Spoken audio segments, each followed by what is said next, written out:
श्री सिद्धराज माणिक प्रभु महाराज की मातोश्री श्रीमती लक्ष्मीबाई साहेब को हम सब मामी साहेब के नाम से जानते हैं। सन 1928 में श्री शंकर माणिक प्रभु महाराज के साथ उनका विवाह हुआ और श्री मार्तंड माणिक प्रभु की पुत्रवधू के रूप में वे श्री प्रभु परिवार में दाखिल हुई। मामी साहेब को 9 वर्षों तक श्रीमन मार्तंड माणिक प्रभु की सेवा का लाभ प्राप्त हुआ। उन दिनों की एक घटना वे बार बार याद करके सुनाया करती थीं। प्रतिवर्ष दत्त जयंती के दरबार के उपरांत श्री मार्तंड माणिक प्रभु महाराज कुलस्वामी के दर्शन के लिए बाड़े में जाया करते थे। वहां घर की सौभाग्यवती स्त्रियां उन्हें आरती करके शगुन के रूप में चांदी की कटोरी में बेसन का लड्डू खिलाया करती थीं।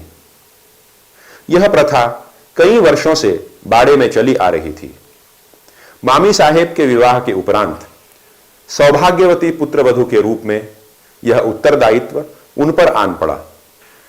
1-2 वर्ष उन्होंने इस परंपरा को भली भांति निभाया, परंतु उन्होंने जब देखा कि बेसन के लड्डू को महाराज हाथ तक नहीं लगाते और यह रिवाज केवल औपचारिकता मात्र बनकर रह गई है, तो उन्होंने 1 वर्ष दरबार के उपरांत महाराज श्री जब बाड़े में पधारे तब केवल आरती की।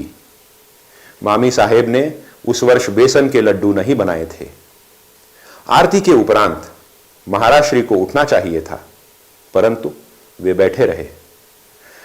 महाराज श्री ने आश्चर्यपूर्वक पूछा, क्यों, इस बार बेसन के लड्डू नहीं है क्या? इस पर मामी साहेब ने सकुचाते हुए तथा घबराते हुए उत्तर दिया, आप लड्डू तो खाते ही नहीं हैं, इसलिए मैंने सोचा बनाकर क्या लाभ। अस्तु, मैंने इस वर्ष लड्डू नहीं बनाए। महाराज श्री ने मुस्कुराते हुए कहा, बेटी, प्रत्येक को अपना कर्तव्य सदा सर्वदा निभाना चाहिए। मैं खाऊं या ना खाऊं, यह मेरी मर्जी है। तुम्हारा काम लड्डू बनाना है। जाओ, लड्डू बनाकर लाओ, तब तक मैं यहीं बैठूंगा। करीब 1 घंटे तक महाराज श्री वहीं बैठे रहे। शर्म एवं हड़बड़ाहट में किसी तरह बेसन भूनकर मामी साहेब ने लड्डू बनाए और महाराज श्री के सामने लाकर रख दिए। उसमें से एक छोटा सा टुकड़ा महाराज श्री ने खाया और कहा, वाह, लड्डू बहुत अच्छे बने हैं।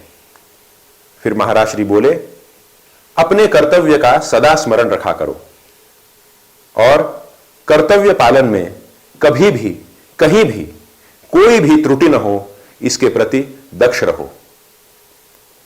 कर्तव्य के प्रति दक्ष रहने की महाराज श्री की आज्ञा का पालन मामी साहेब ने आजीवन किया। महाराज श्री के ये वचन भले ही 80-90 वर्ष पुराने हों, परंतु वे हमारे लिए आज भी उतने ही प्रासंगिक हैं।